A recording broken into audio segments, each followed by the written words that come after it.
All right, Scott, you ready to roll? I am ready. All right, let's call our meeting to order. Welcome to our special meeting, September 3, 2020 at 3:30 in the afternoon, our special Metro Management Council meeting. Thanks for all the Metro Management members for making this work on your schedules.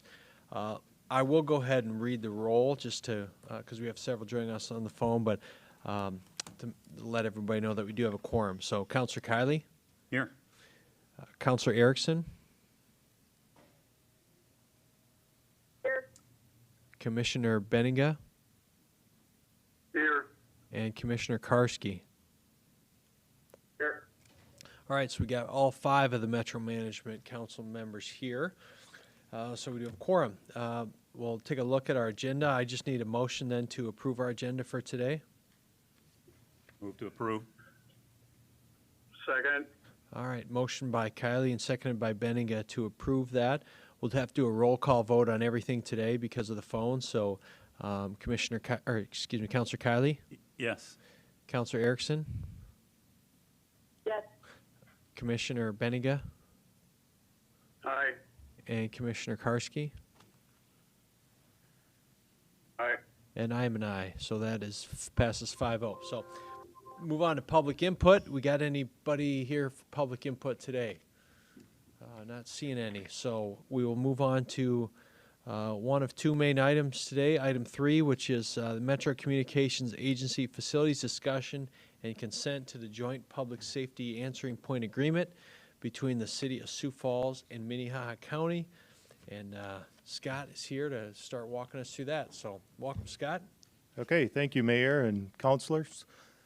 Today, we are here to give you a short presentation on the Public Safety Answering Point Joint Building Proposal.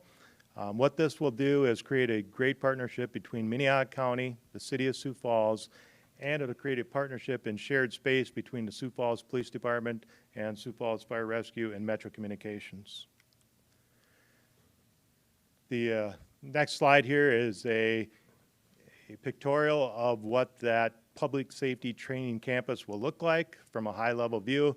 You can see that there's an emergency vehicle operations course, there's a streetscape section, there's a gun range, a maintenance facility, and then a public classroom administration section to that. In this slide, you can see that on the west end of that administration classroom building is an area that's highlighted in blue that is intended to be the Metro Communications space at the Public Training Safety Campus. This slide here shows a parking lot with about 40 spaces in it, and again, the west end of that administration building that Metro Communications would occupy.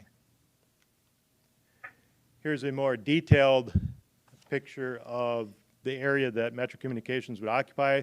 The green space is specific to Metro Communications. The yellow space is space that would be shared space between Metro Communications, the Sioux Falls Fire Rescue, and Sioux Falls Police Department. It comes up to about 16,156 square foot for Metro Communications and about 1,600 square foot for shared space. It's a little bit difficult to see this diagram without going through each section of it, but it does include the administration space for Metro, the floor space as we call it, which is where the call takers are, and then an area for server room equipment and then a training room and also a delivery area. With that, I'd like to turn it over to City Finance Officer Sean Pritchett to discuss the funding for this project. Thanks, Scott.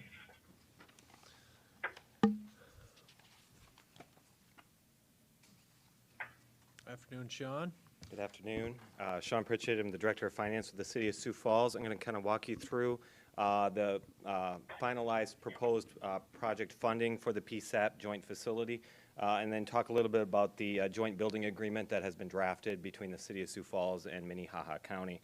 Before that, I do want to give a couple of thanks, particularly to Scott, who has been working with us throughout this project, but also to Kim in the auditors, county auditor's office, and Carol Muller, the county administrative officer, and Drew with the attorney's office here at the county.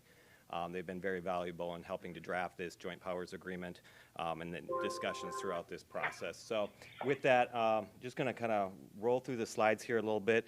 Some of this information is information that we shared as part of the joint meeting between the City of Sioux Falls and Minnehaha County. However, there's been some minor changes here that I do want to highlight. So the total project for the joint public safety answering point or Metro 911 facility is just over $10 million. That's a little bit down, about just under $250,000 down from where we had talked to previously. A lot of that has been in reductions in the equipment side, in particular the radios, some negotiations and some further pricing that we were able to work with some vendors to provide that Scott took the lead on. Was able to reduce some of that expense. And so that has flown through or kind of followed through in terms of the overall total project cost. Again, we didn't include any land as a portion of this, so the city is acquiring all of the land but didn't incorporate that as part of the PSAP costs. It's about $1 million for design. There's about $5.6 million for construction, just about $850,000 for contingency, and then the furniture, fixtures, and equipment is about $2.45 million overall. In talking with county administrative staff, one of the things we kind of discussed is both the split of the cost between the city and the county, but also from an administrative perspective, what's going to make the most sense in terms of when the financing would be coming in terms of the city and the county, as well as just the administrative ease in terms of the overall facility. Obviously, this is part of a broader, about $50 million project for the public safety facility, and the PSAP comprises just a portion of that classroom building. So in talking with the county, what we had kind of provided as a proposal bringing forward for the county and the city's consideration is that the city would take the lead in terms of the cost and the construction of the PSAP. So that portion being about $6.49 million for the construction plus the $850,000 contingency. Also, in terms of the FF&E, the city would pick up two components that were part of that figure for a total of about $305,000. That includes the communications tower and then the UPS backup.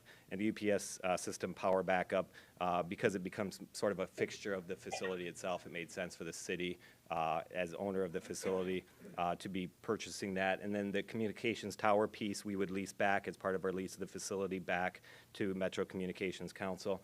But there may be some opportunities. We're not aware of any currently yet. Its primary purpose would be for Metro 911, but there may be some other opportunities for utilization of that communications tower in the future. As far as the county contribution, the discussion had been that the county's contribution would come in cash and it would come in 2022. From a timing perspective and just from a cash perspective, it made sense for the county's contribution to come in the form of the FF&E because that wouldn't most of that wouldn't necessarily need to be acquired until 2022. So working with your staff, the availability of those funds in early 2022, the county's contribution would be approximately $2.15 million, and that is, again, down about $240,000 related to some of those reductions in the equipment costs. Historically, between the city and the county, we have had that 75%, 25% split between the two entities.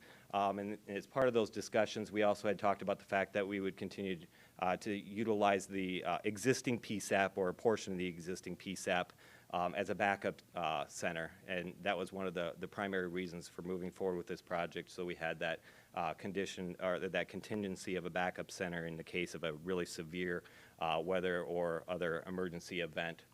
So that has previously been leased by the county to Metro Communications. I think that current lease is approximately $51,000 or so on an annualized basis with escalators for CPI. And so in discussions with that, the request was made to reduce the cost of that lease for the backup center starting in 2023 for a 10-year period. That's a reduction of about $27,500. There is some reduction in space there as well because of the need for the administrative offices and so forth. But that has a contributory value of about $275,000 over that 10-year period. And collectively, between those contributions from the county as well as the city, we're very close. Essentially, we're at that 76-24 split. So we're very close in terms of what our historical sharing of the cost for Metro 911 has been in the past. The next slide just gives you a little bit more of a breakdown then of the city's contribution of $7.85 million and how that lays out between the design, construction, and the FF&E for the tower and the UPS backup. And then the county's contribution, the $2.15 million for the equipment, most of that is the radio system. It is the most expensive component of that, and that's where some of that savings was achieved in terms of where the thought would be on the cost for those functions. But then the consoles, the furniture, the other miscellaneous technology, and then also includes a small $80,000 contingency. Just in talking with county administrative staff, they felt a little bit comfortable, at least having a small contingency in there. Granted that you were a couple years away from acquiring that equipment, so there could be some small price escalations there between now and when that equipment would be acquired, mostly in 2022. But again, the primary portion of that, the radio systems, that's another item on your agenda for this afternoon, and locking down that price will be of a great benefit to this particular project. The joint building agreement, so the intent is to bring this forward to the Sioux Falls City Council, and that the County Commission, I believe, would also take this into consideration at each of your next official and regular meetings on September 8th. And so I believe a copy of that has been provided to you. This has been reviewed by the city legal department as well as the county legal. Essentially what that does is it establishes the timing as well as the breakdown for the project costs and the responsibilities for that, again, with the city on the building construction side and with the county with cash contributed in early 2022 for the FF&E. It also provides for the county putting some servers or personal property within the facility, so it would be a city-owned facility, but I think the intent of that server room, which is necessary for the Metro 911, would have a dual purpose of providing an opportunity for county servers as a backup center, as well as the city as well. And so those provisions were included as part of the joint building agreement. And then finally, just most of it is standard language that we've had in previous county and city partnership agreements, including insurance clauses and so forth. So there's also that provision that if in discussions with the county, the intent would be that the funds from the county would be given to Metro Communications, and Metro Communications would actually buy the equipment. From a process standpoint, this works very well because the equipment would become the property of Metro Communications, but there's a provision within that joint building agreement that any unused funds would be returned to the county. So with that, I am happy to answer any questions. Oh, excuse me, I do have one more slide.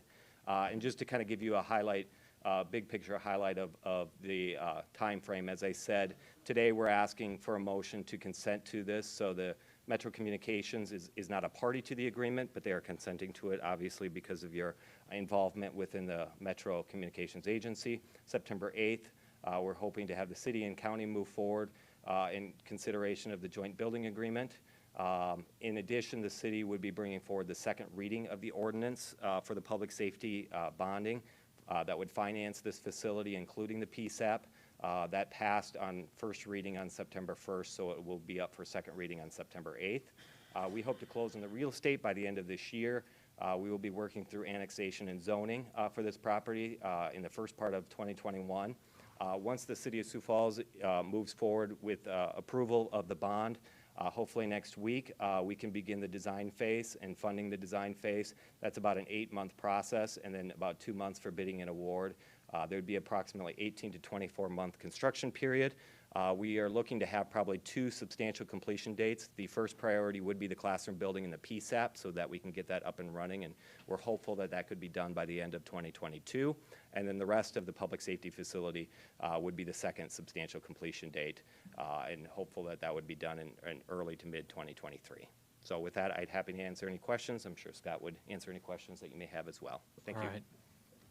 Thank you, Sean. Appreciate it. Just one question, quick question. On September 8th, we won't do that at a joint meeting, right? The fellows will take action at individual council and At their commission individual meetings? meetings. Yep. Okay. All right, any questions? Well, I'll start with anyone on the phone. Does anyone have any questions for Sean or for Scott on this?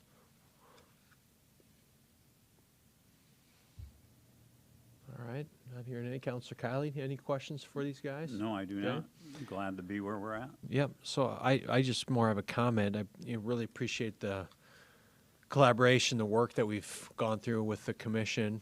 Speaking now as a city employee, but working through the commission and with the commission on this, I appreciate that work to get us get us to yes here. I think everyone's fairly comfortable on where we're landing here, and I'm just proud of the way we worked together to get this thing done. So what we would need to approve this is just a motion, a second, and what, again, we're voting on is motion to approve and consent to the joint powers agreement between the city and the county. I move to approve. Second, Erickson. All right, we got a motion by Kylie and seconded by Counselor Erickson. Any final discussion with anyone on this? All right, hearing none, we'll take a roll call vote. Counselor Kylie? Yes. Counselor Erickson? Yes. Commissioner Benninga? Yes. Commissioner Karski? Aye.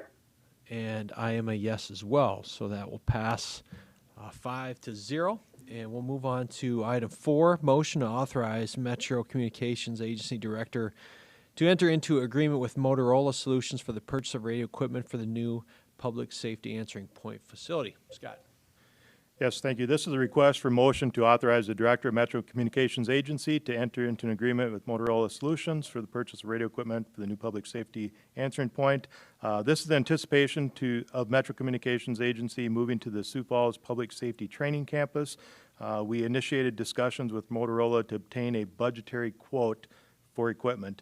Motorola did provide a proposal that is subject to the terms and conditions of the South Dakota Master Purchasing Agreement between the state and Motorola, which is dated June 20th of 2009, and it's identified as Motorola Contract 09-16084 CB.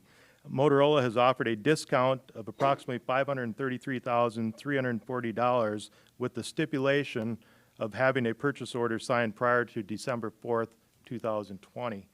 The product will be delivered in the fall of 2021 with payment due in January of 2022.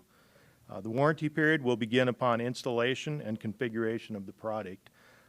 It is our intent at Metro to work with the City Finance Department and specifically the purchasing officer to make these purchases, and we will not sign any agreements without the consent of the City Finance Department. All right. Thank you, Scott. And again, the reason we also brought this forward was the timing with Motorola not having to call another special meeting to get this approved. So That's correct. yeah. Okay. Very good. I'll go to the council. Any questions? Start with the phones. Any questions for Scott on this? Question, if I may, Mayor. You bet.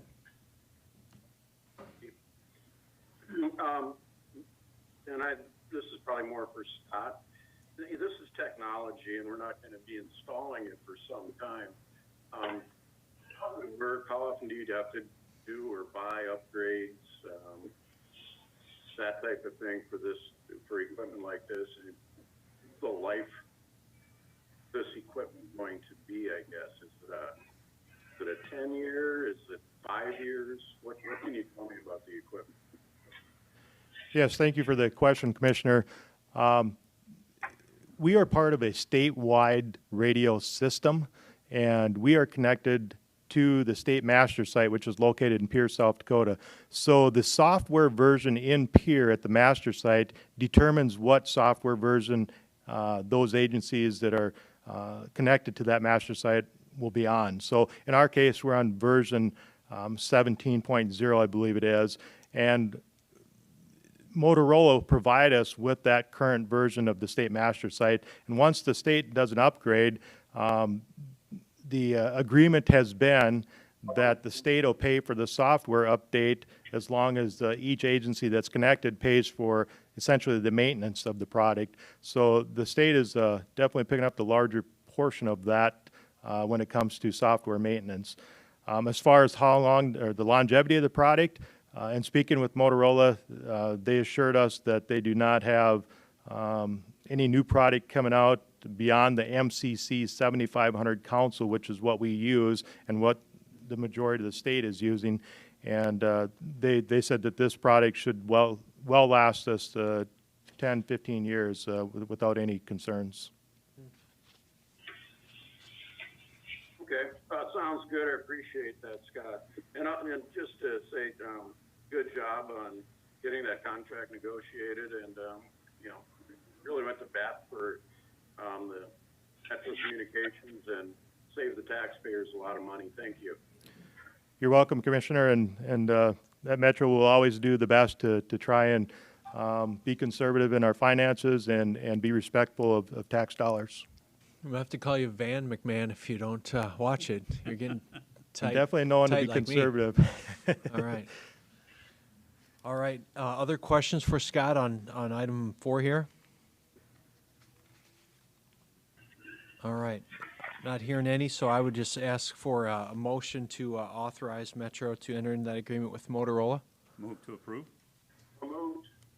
Second, Benninga.